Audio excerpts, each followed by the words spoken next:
This is TechCentral, and I'm Duncan McLeod. I'm on a video call now with David Torr, the CEO of UCOOK, a website that delivers the ingredients that allow you to cook your own meals at home. David, as you can see, I have my chef's apron on today, so I'm well prepared for this podcast. I'm just gravely unhappy that we can't do this in person because of the lockdown, but it is what it is. And you guys have been deemed an essential service through this lockdown. Have you seen a big spike in demand?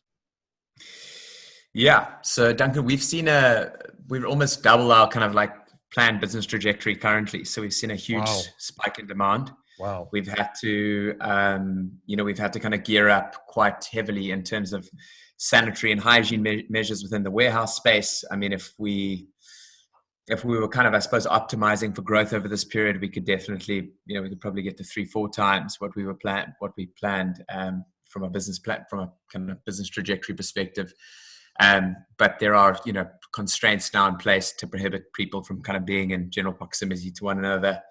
And we're actually, I suppose, currently taking a slightly different stance. So we're trying to kind of gear our business in a big way around, I suppose, social aid, really. UCOOK's in a really interesting position in that, like, we've been deemed an essential service, and that's fantastic. But we serve a privileged few. I mean, our clientele are kind of LSMs 9 to 10. They have the luxury of being able to, purchase groceries from anywhere, really.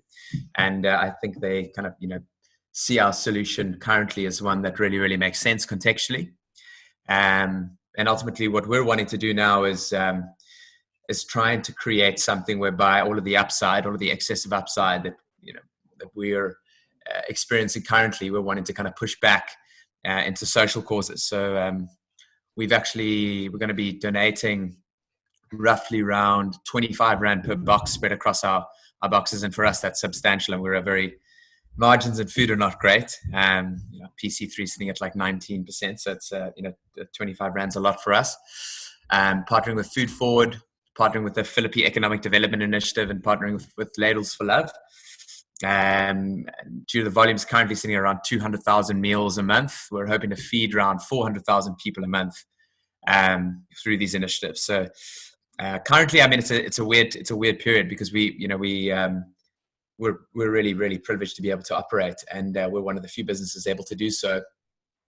And I think we've just been internally deliberating what that kind of means. Does that mean that we really take advantage and kind of accelerate the deployment of a bunch of kind of new functions and try to kind of, I suppose, optimize for grabbing a bigger share of the market, because we're probably one of the players that's better prepared. We actually recently invested in a large amount of kind of warehouse and infrastructure, so we've actually got capacity to handle double what we're doing currently. But I guess, one has to look at what this means long term, and it's easy to take advantage of opportunities that present themselves currently. But I do think that we're about to enter an economy that looks very different, and we want to be one of the brands that over this period really, really rallied behind kind of social KPIs, because I think that's going to become an essential must for anyone that is kind of operating fruitfully over the next few months. How big is this market that you're operating in? I presume it's a fairly large market in places like Europe and the US. How developed is it in South Africa relative to those markets? Insignificant. Look, online, if you're looking at the grocery space, your penetration is like 1.4%. It's tiny. I think what contextualizes that statement is looking at how big UCOOK is, and how much of the market we actually own, and how small our revenues are. So we're sitting at about 8% of the online grocery market to date, which I think is an impressive stat. If you think about investment to date, we've probably raised about 10.5 million Rand over the last kind of 4 years total. And we're doing probably 14 million Rands running revenues. But I mean, the whole market's probably 1.7 billion strong. That's across all of the big retailers as well. Yeah. So tiny, but growing, accelerating. And I think this, obviously, from a behavioral dynamics perspective, is going to accelerate the uptake of kind of online concepts, or at least those that, kind of are able to operate, because a lot of e-commerce players are now ring fenced in terms of what they're able to sell and not sell. But maybe it looks likely to be very insignificant in comparison to, some Asian countries are 40% small. Yeah.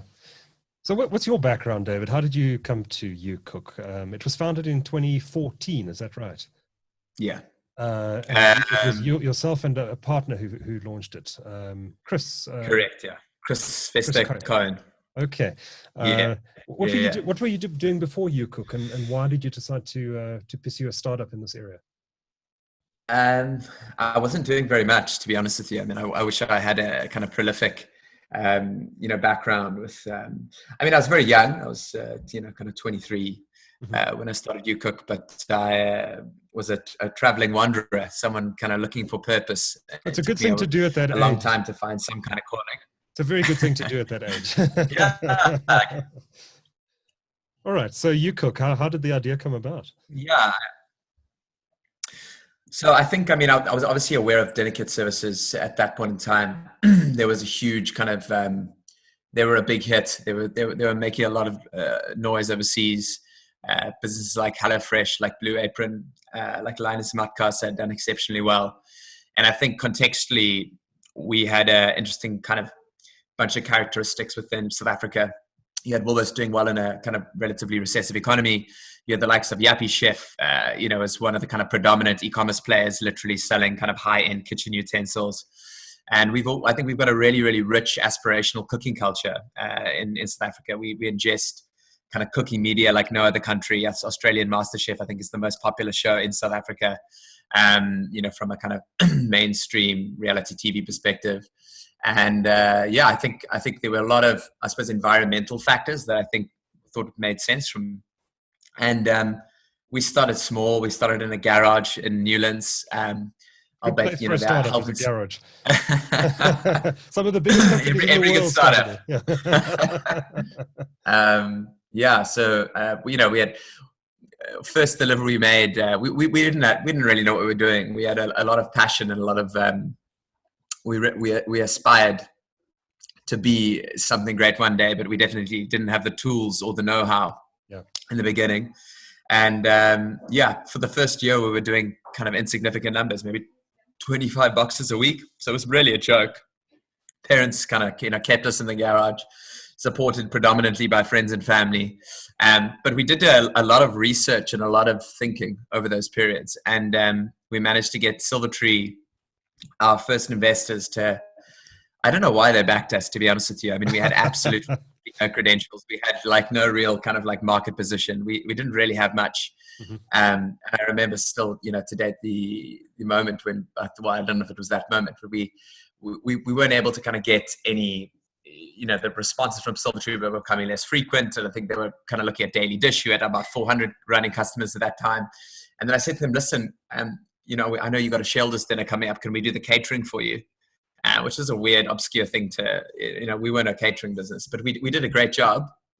And I was having a conversation with Peter Alistoffer, quite drunk, and with a big glass of red wine, and in throngs of kind of passionate conversation, managed to spill the entire glass of red wine all over him and his white shirt at his shareholders function.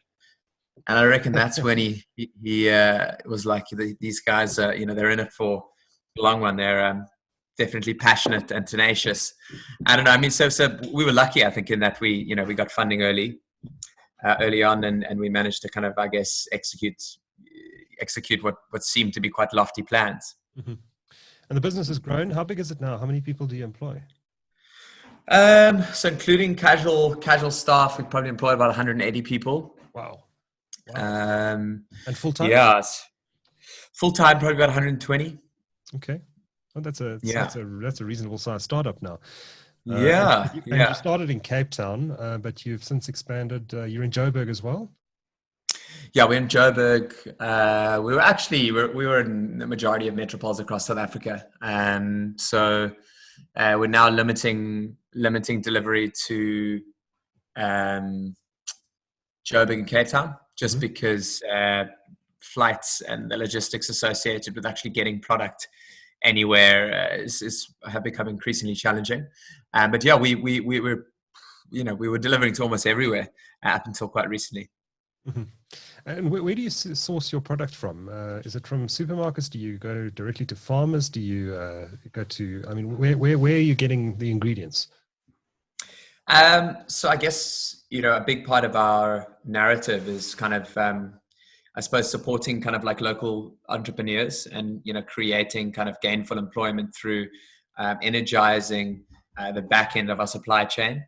Mm-hmm. We source from probably around 40, 50 different providers, some really, really small providers. A large portion of our product is sourced from community initiatives. So about 30% in a given week can be sourced from the likes of PEDI, the Philippine Economic Development Initiative, or Mtumzi, which is another kind of subsistence farming community. So we're very, very, I suppose we're quite particular about who we source from. We've also got big suppliers, traditional suppliers like Dew Crisp, like Elgin, but try wherever we can to kind of support the small guy. I guess that's become increasingly challenging as we've scaled.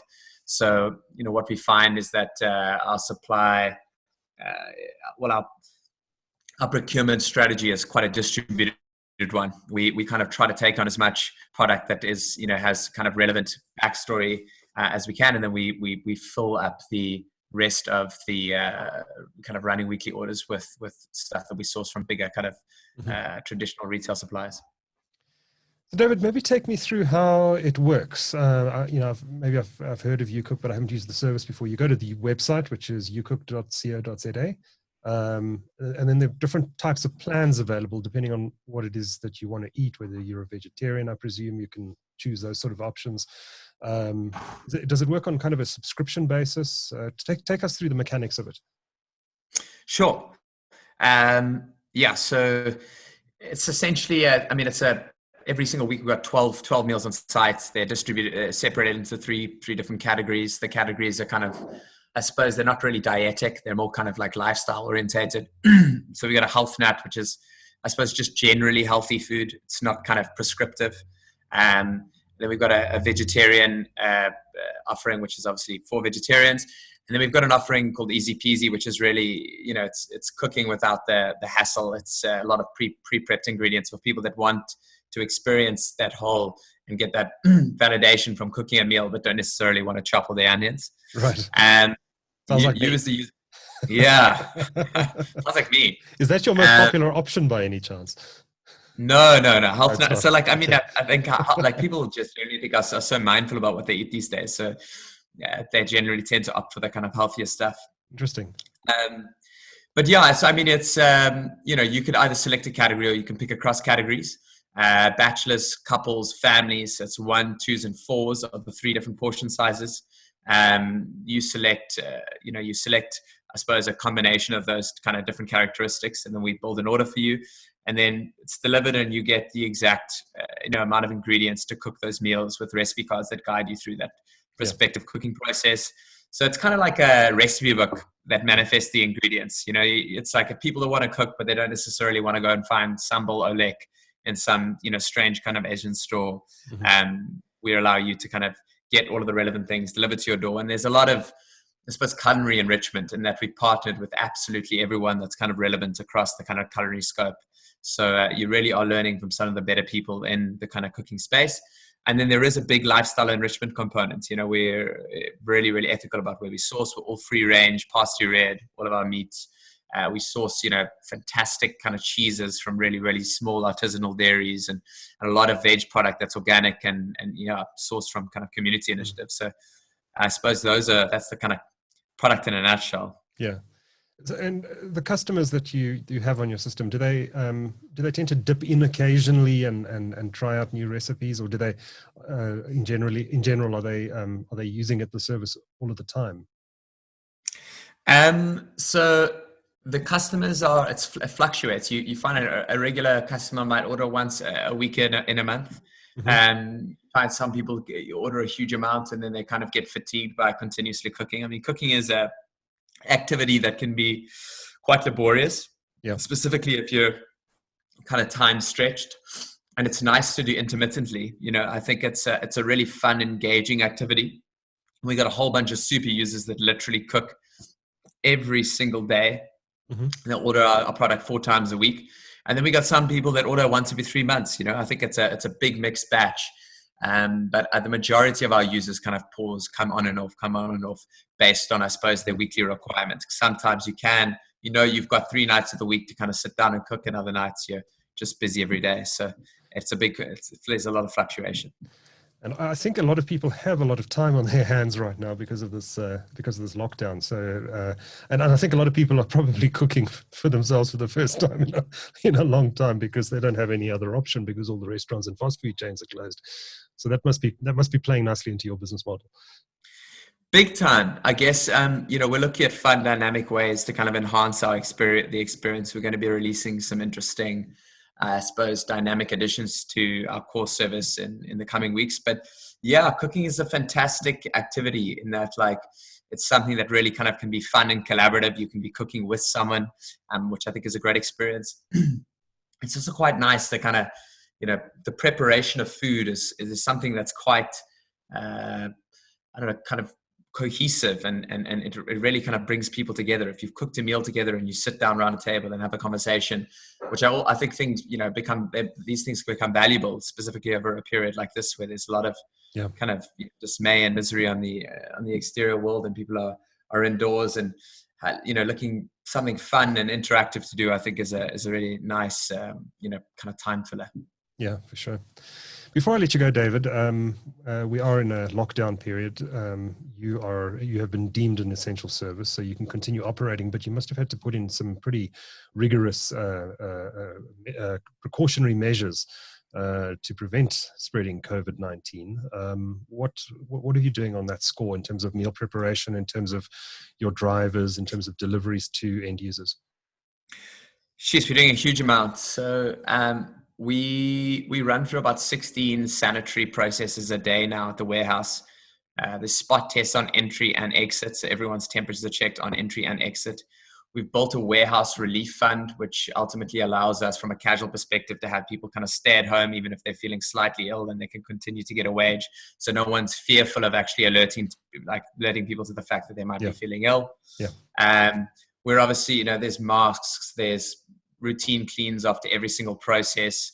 Our logistics provider has taken on contactless deliveries. There is also sanitation after each dispatch and drop off. We're privatizing our transport, so all of our staff are now actually being collected. So it's been an incredibly expensive activity.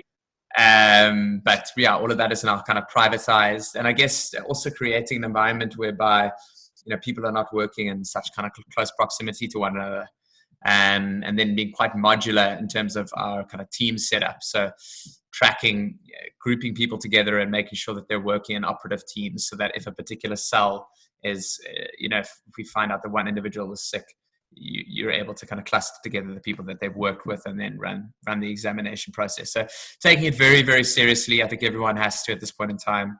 And also just kind of being mindful of the fact that they're also at risk. I think we also have to take good care of our warehouse staff, and that's what we've done. We've created, as I said, we've got quite a big relief fund now that's filling up. So if something does happen, they're going to be kind of well taken care of. And that's something that we've always kind of, we've been very, very stringent on. We're a business that is heavily invested in our staff's well-being. We're probably one of the better labor force, I'd say, maybe even the best from a labor force perspective. We pay people well, pay people around, including bonuses up to about 8,000 Rand a month, just in terms of basic manual labor. So staff are well taken care of, and this is a real time, I guess, to show up for everyone that we're delivering to, but also them, because they don't necessarily live under the same fortunate conditions that we do. Yeah. Well, great, David. It's been great chatting to you, and I think this conversation has made me rather hungry. So I think I'm going to go and make some food now. In fact, I'm going to try out your service in the next week. We'll send you a box. Tell us what you think. Great stuff. David Torr is the CEO of UCOOK. Thanks for taking the time to talk to TechCentral. Thanks so much. Awesome.